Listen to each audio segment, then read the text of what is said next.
We can hear you. Yeah. All right, cool. All right, great. First of all, guys, I'd like to thank the Rams organization, first and foremost, the current coaches, players, for all their support throughout this process. The Rams are a world-class organization.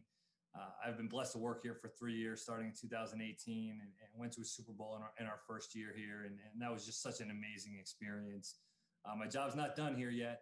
We've got a lot of games to win, hopefully get on to another Super Bowl, but just such a great experience I've had here so far. Especially want to thank Coach Sean McVay, giving me an opportunity to coach at this level and to learn under his leadership and expertise has just been such an unbelievable opportunity for me. He's the best coach in the NFL, hands down, I believe, and I owe him so much. Finally, I'd like to thank Coach Stoops and Athletic Director Barnhart for at the Kentucky administration, with just such an incredible opportunity to bring me here to Big Blue Nation and get this thing done. Just couldn't be more happy. I've always said that it would take really a special job and opportunity for me to leave the Rams. A couple of things have come up the last few years, but being the offensive coordinator at the University of Kentucky is one of those special positions that I just had to take. There was no chance to be able to turn this thing down, and just so excited to be under the leadership and vision of Coach Stoops, the caliber of players that I'll be able to coach and mentor and be around and learn from every day. It's just such an unbelievable opportunity, as I've mentioned before, and I couldn't be more thankful to be here on this call with you guys today. All right, thanks, Coach. Our first question is from John Hale. Hi, Coach. John Hale with the Louisville Courier-Journal newspaper. I'm curious, how has your offensive philosophy maybe evolved since the last time you were calling plays in college based on what you've learned with Coach McVay and the Rams the last 3 years?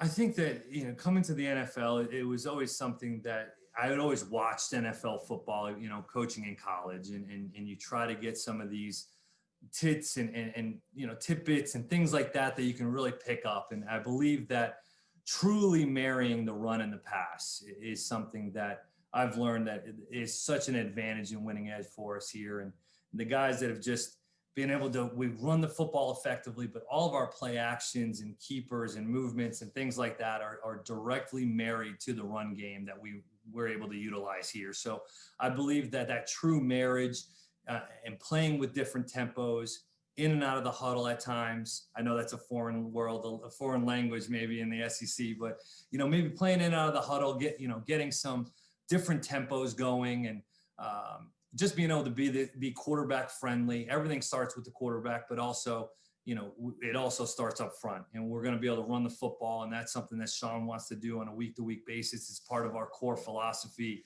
is running the football. And I plan to continue to do so at Kentucky, but truly marrying the run and the pass, being able to put pressure on the defense and make them defend every blade of grass. Nick Roush. Nick Roush, Kentucky Sports Radio. Liam, you mentioned in your opening statement that it took a unique opportunity. It is a pretty sweet gig, coaching in the Super Bowl for the Rams. What made Kentucky the one that ultimately convinced you to make the move?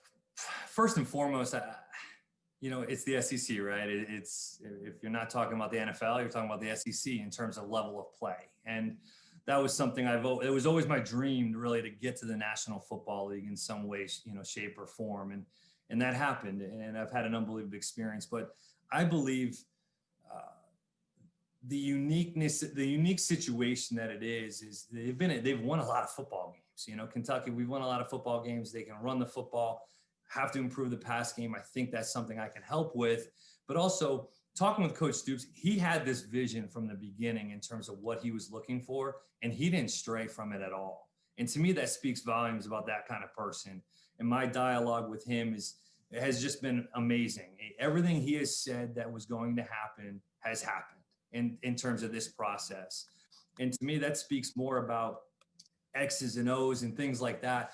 This guy is a stand-up guy that I believe I would love to work for. And I work for an amazing human being, not only coach right now, and I believe I'll be doing the same in Kentucky. And to me, that was really the selling point was, who am I going to come work for and work with? Hey, the student athletes will be amazing. They're going to do what you're going to ask them to do as long as you show loyalty and give respect to them first and foremost. So I'm truly blessed to be in this position, but it all started with Coach Stoops. Derek Terry. Hey, Liam, Derek Chair with the Cat's Paws. Mark was talking about some of the references that he had for you, and they were all good, and he felt like he could trust those people. So I was wondering on your end, whenever you were making the decision to take this job, who were some of the people that you leaned on for advice?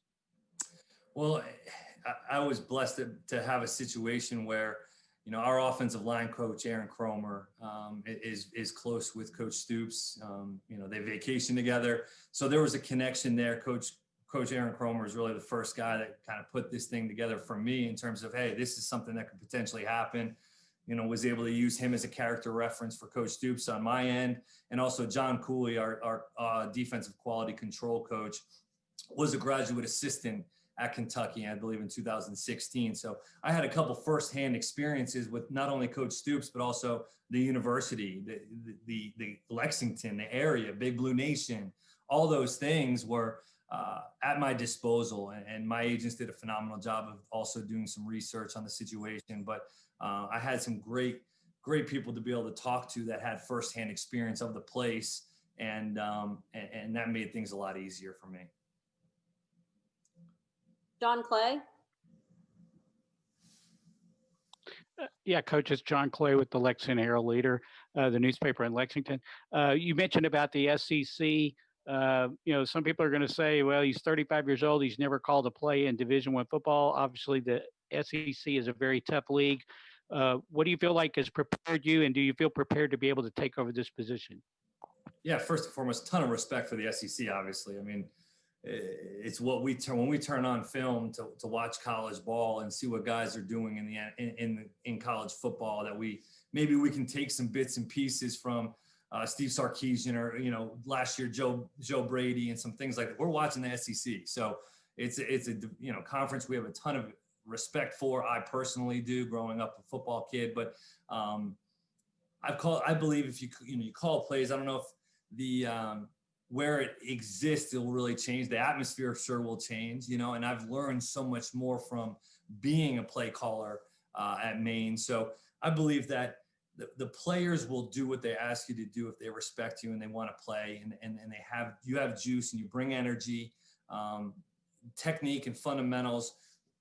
We'll have really good football coaches that'll be at Kentucky. They're already there, but I believe that this system is extremely friendly to this style of play that the SEC is. Run the football, play action, move the quarterback spot, move the launch spot, because the defensive line is so dynamic at that level as it is here. I believe so much of this game here in the NFL carries over to the SEC with obviously some unique, formations. The field's a little bit different, right? A couple things in the college game that I'll have to adjust to going back to the game. But I do believe that this system and our style of play, matched with Coach Stoops' philosophy of what he wants the offense to look like, will be a really good match for the conference. Josh Moore. Hey, Liam, welcome. I'm also with the Lexington Herald Leader. With as far as the recruiting piece, for you kind of getting back in that game, is that something you look forward to? And have you talked with Vince Marrow, the recruiting coordinator, much, and how maybe you'll fit into that equation? Yeah, actually, Vince reached out to me just not too long ago. And I've only heard unbelievable things from him about him and his experience being a top-notch recruiter in the country. I'm jacked up to get back to recruiting. Both my parents were teachers. My father was a coach. My grandfather was a coach. And really, you get into this profession, or at least I did, to try to make an impact on kids' lives in some way, shape, or form. Try to have them take something that you can maybe give them along the way that helps them become better human beings along the way. And that's why I got into this profession. I love the X's and O's. I love football, but I do miss some of those relationships, true relationships of impacting 18 to 22-year-old kids that are at such an important time in their lives that need some of that, mentorship and guidance and just being a friend and just being somebody that can be there for them. And I miss that part. So recruiting, I believe, being a 35-year-old guy, I'm actually closer in age to some of them than I probably am to some other older coaches in the country. So I believe that can only help me in terms of walking into a household and being able to be honest and be myself in terms of, hey, this is what I'm all about. This is what Kentucky football represents. And I'm a representation of Kentucky football. And I believe I can do that to the best of my abilities. Howard Herman. Liam, Howard. hey, congratulations. Can you wrap your arms around the journey from Rhode Island to McGurk, and now you're going to be in the SEC? Can you just your thoughts on that?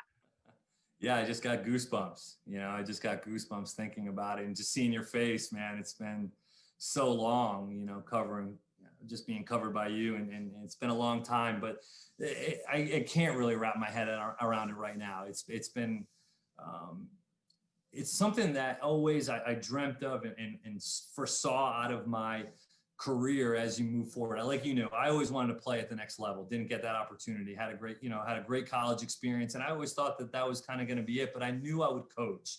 And once you get into the profession, you never know how it's going to really end up, and so how many of the pieces. And I've just been under Mark Whipple and Phil Estes at Brown and some of the other guys that have really paved the way for me as a coach.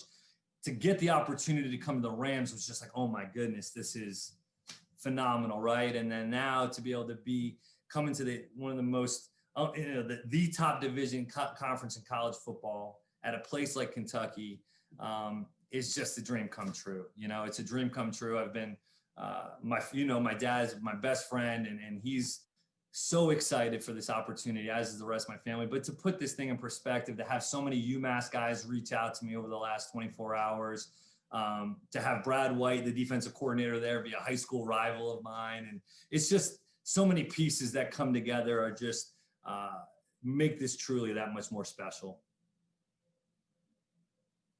Kent Spencer. Yeah, Liam, you said the offense, everything kind of starts with the quarterback. What do you know about the quarterbacks that you're going to inherit, at Kentucky? And also, you mentioned the fit. How vital was it for you? Was it crucial that you and Mark Stoops were on the same page with what you guys and what you want to do offensively? That was the most important part, I believe. I mean, I don't know if it's necessarily about plays. It's definitely more about players. We all know that. It's not X's and O's, it's G.I. Joes. So fitting out in terms of, hey, what do we want to look like? What pieces do we have here in place? And I believe that there's pieces in place in terms of the quarterback position. I'm not too positive. I've seen a couple of the guys. I know that the incumbent quarterback is going to, more of a running quarterback and things like that. And got the Auburn transfer quarterback, Bo Allen, got a couple guys that I've seen play. And I believe that, hey, it's not about them fitting to this system. It's about me fitting to their skill sets. And I believe that for every position. I can't come in and say, hey, this is what we're going to do, and I'm not going to budge. You need to fit into what I want you to do. No. It's about personnel and trying to find what these guys do best. And when I met with Coach Stoops on the interview, they did so many good things over the last couple of years, specifically running the football. And that's not going to change. I'll run the same plays, the same concepts, things that they've done really well. It's just about, hey, how can we tweak some of this stuff and incorporate some of these concepts from the Rams to really, hey, detail up some of the pass game, the marriage of the run and the pass, but also they've done some phenomenal things. Their O-line was so well coached by an unbelievable person from what I understand, and just such an unfortunate situation. But you see their O-line, they play their butts off. They're competitive. The run game, running backs are tough. So there's exciting pieces that I need to fit my plan to, not the other way around. John Hale. Liam, you mentioned Brad White there. I can't imagine there have been many Power 5 football programs in the country with two coordinators from Rhode Island before. What is the relationship there? How long have you known him? What is that? How about that? I mean, there's not. I think there's about 3 or 4 in NFL or Division I football. I mean, there's not too many. So honestly, it's pretty funny. Brad and I don't really truly know each other personally. I didn't have his phone number until today, but I remember what jersey number Brad White wore, or 2 of them. I remember his big neck roll that he wore at Bishop Hendricken High School. So I was I think I was a 8th grader when he was a senior at Bishop Hendricken. I went to LaSalle Academy, which is two rival private Catholic high schools in Rhode Island. And I just always respected him as a player. I was like, this kid's a stud, he's a stud. And went on to play at Wake Forest. I followed his career onto the Colts and Air Force. And so I've always followed him, but we have never truly connected on a personal or professional level. But I've just heard unbelievable things about him from everybody that's I've been able to talk to. It's just small world, man. It's such a small world how these things work out. And I'm just really excited to get to work with him. Mark Story. Hey, Liam, Mark Story, also from the Lexington Herald Leader. A couple of things. What do you value in quarterback play? When you're evaluating a quarterback, what are the first things you look at? And secondly, how much quarterback run game do you envision using at Kentucky? First and foremost, is the kid a competitor? Does he just absolutely cannot stand to lose? Because everybody likes to win, right? Everybody loves winning. But if the kid will just compete his tail off on every snap, don't lose, don't concede unless, hey, it's a smart play, let's throw it away. But it's more about, hey, is this kid a competitor? Can he play hoops? Can he walk onto the basketball court and be a distributor and be able to make plays? And does he walk onto any field or anything that he does and just not want to lose? I think that first and foremost is something that when you're around a guy like Jared Goff and some of the other guys I've coached, but specifically Jared, and he missed a throw. I mean, you're ticked off, and things like that. I want him to be able to compete every single day, every single drill, things like that. And then obviously be able to throw and catch, right? He doesn't have to have a big arm. Accuracy is the most important. We can always fix the feet. So we always work on his footwork. It all starts from the ground up with the quarterback in terms of footwork, how to be able to throw the football, and obviously his mental capacity, right? I mean, you'd like for your quarterback to be able to, handle some things, maybe some audibles, things like that, to be able to, the capacity to be able to handle those things. And in terms of, I just feel like that's probably what we're looking for. To be able to run the football, the more athletic he can be, the better. I mean, if the quarterback can run and be able to make plays, we will absolutely incorporate quarterback run game. I believe that it's important in the college level as it is. It causes everybody in the NFL fits, as you guys can see on Sundays with Lamar Jackson last night. It causes people fits.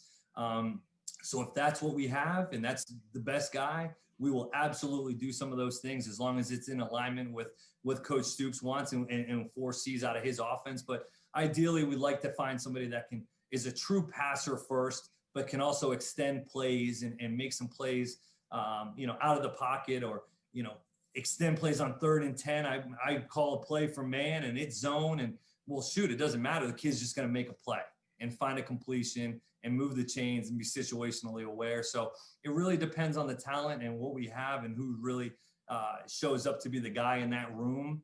But all avenues are open, in my opinion. Nick Roush.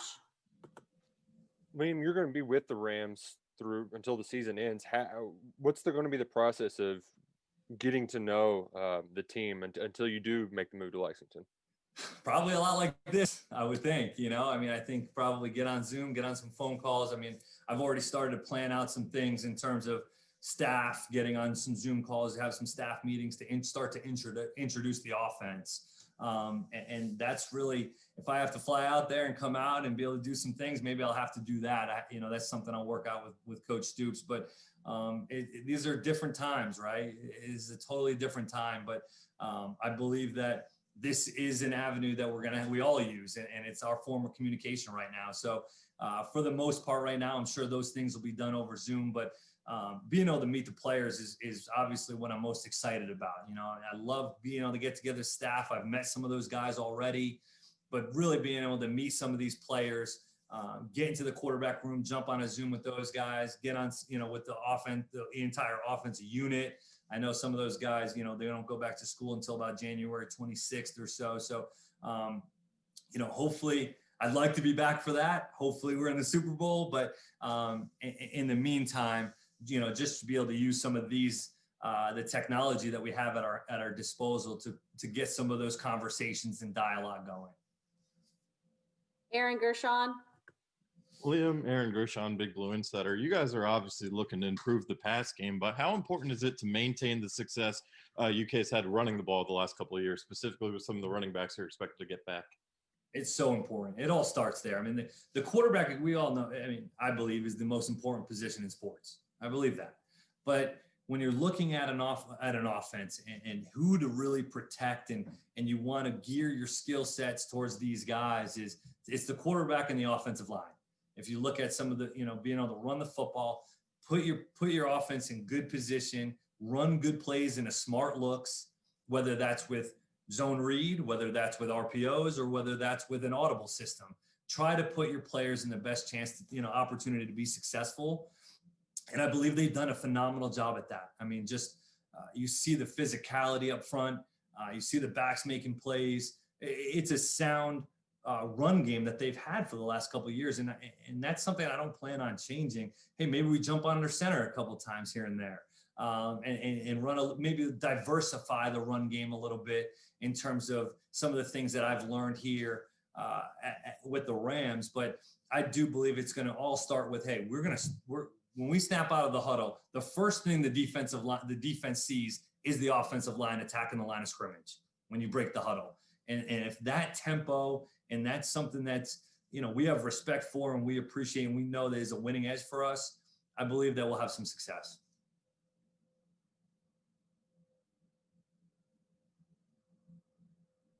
I think you caught on me, Susan. You're muted. Your reputation as a player, quite a college resume there. I don't know how much people bring that up, but I assume that's something your quarterbacks that you'll inherit will be pretty excited to see. Just those numbers and that kind of production. I mean, as Howard can maybe attest to, I was pretty deadly within like 30. As you start to move past that, I started to lose a little bit of juice on the arm. But I was so lucky to be coached by Don Brown, who's the defensive coordinator at Michigan. And Victor Cruz was my college roommate. So I had some really good players around that made things easy and that made things really fun. We won a lot of games, lost in the national championship game in Chattanooga against Appalachian State. So I played down in Kentucky now.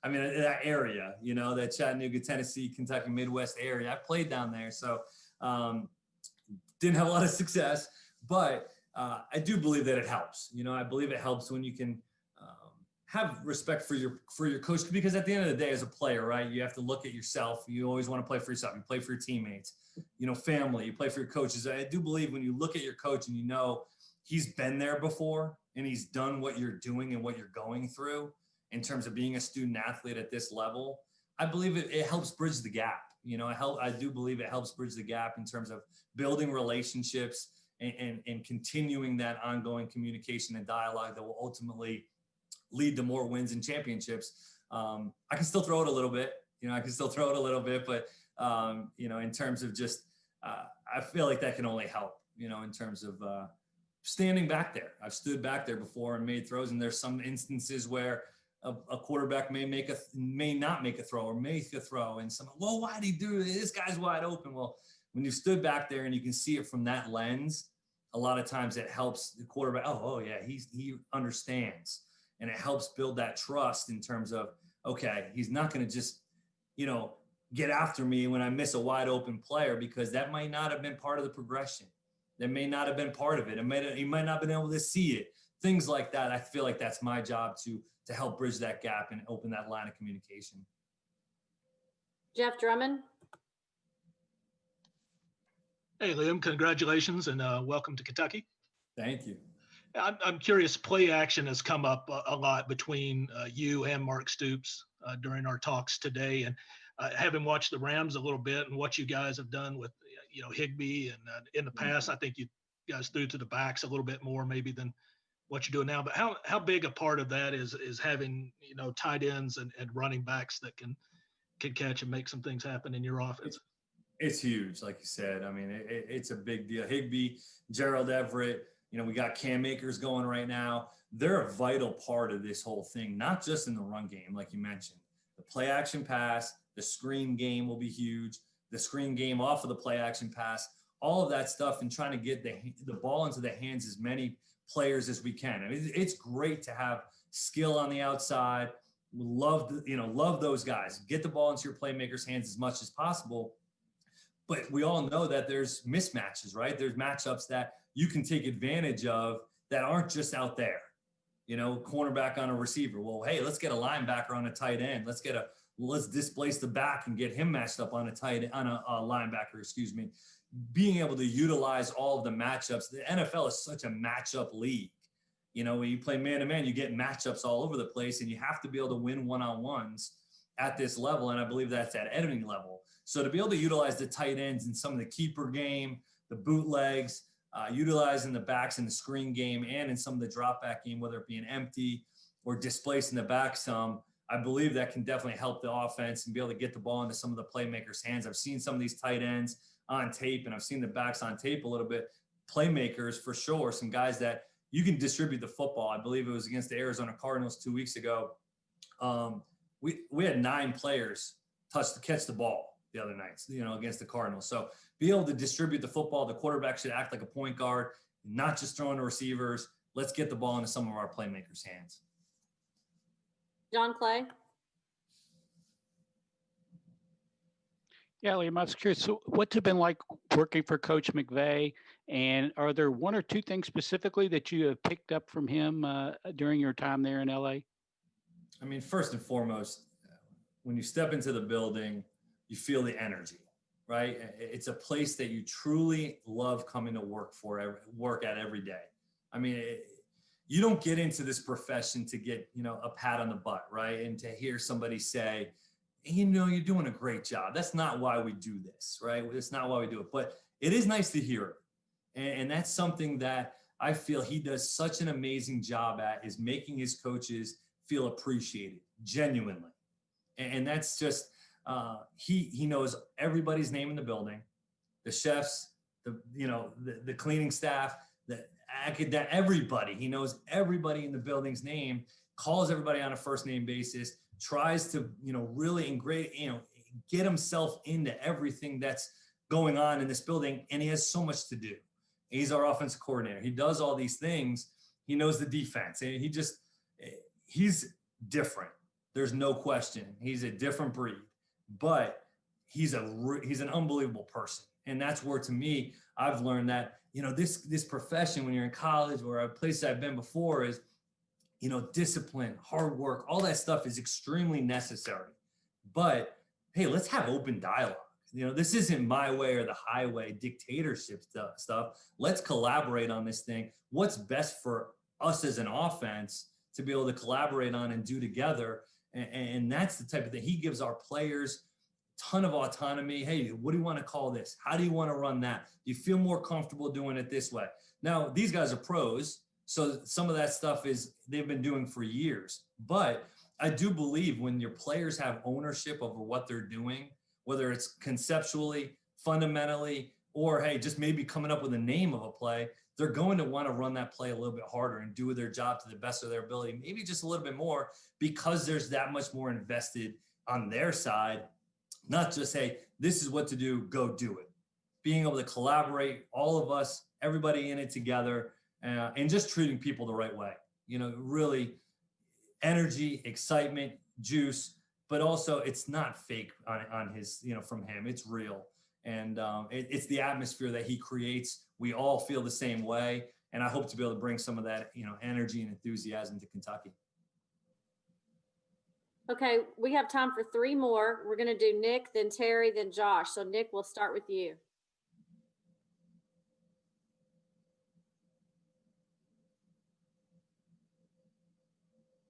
Nick Roush. Sorry, didn't mean to have my hand up there. Okay, then we'll go to Josh. Well, Derek, did you have a question? Yeah, I do. Okay. Liam, Mark said the two positions that really needed to focus on in the offense is quarterback and wide receiver, and obviously you've coached both those spots with the Rams. Just how much do you think that experience will help you once you get to Lexington? I'll tell you what, I mean, being a quarterback my entire life, I've only played quarterback really as a player, only coached it, in my previous tenure at other places. But when I got here and got into the receivers room, the level of respect, number one, that I learned to have for those guys, especially the guys that we have here in this building that are so selfless, able to run, run block, screens, things like that. I've learned so much technique from Eric Yarber, our receivers coach. He's just a phenomenal football coach, great person. Just being able to learn some of the techniques and little things that help these guys maybe get open, give them a little bit of a tip on how to beat man coverage or how to settle versus zone coverage. Just little details that I've learned along the way in terms of these last couple of years, coaching some of these special players that we have here in Robert Woods, Cooper Kupp, Josh Reynolds, Van Jefferson, had Brandon Cooks before. I mean, these are guys that I was learning from every single day, things that made them great. I was able to jot down on Notepad. So some of those things that I'm able to take in terms of, hey, how can we make this play and this concept or this player just that much better in terms of just, hey, let's tighten up the details and technique and fundamentals. And then obviously being in the quarterback room, being with a Pro Bowl quarterback like Jared Goff. I mean, working with Kevin O'Connell, who's our offensive coordinator, just continuing to advance in terms of, hey, what's the quarterback's preparation every week? What are his daily notes for practice? Give him notes every single day. How did he do in practice? What are the things that we can improve on? What's the area of emphasis of the day? Red zone, third down, get back on track. What are these situations that we need to prepare the quarterback for every single day in his preparation for Saturday? I believe that my preparation as a coach has only, expanded over the last year working with the quarterbacks, but also seeing what it really entails to play quarterback at this level. Okay, last question is with Josh Moore. Liam, I asked this of recruits and players that have been through the program a lot, and about their impressions of Kentucky, kind of growing up and how the program has evolved. For you, what is what do you want to achieve as far as getting, contributing to that evolution? Because I think that's kind of the thing that a lot of fans want to see happen.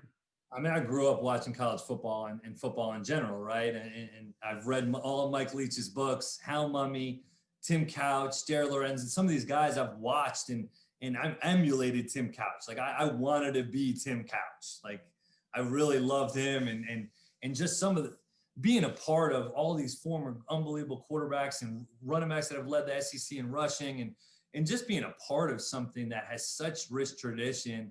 And you look at the way college football is going and you see the facility, the brand new, the facility built in 2016.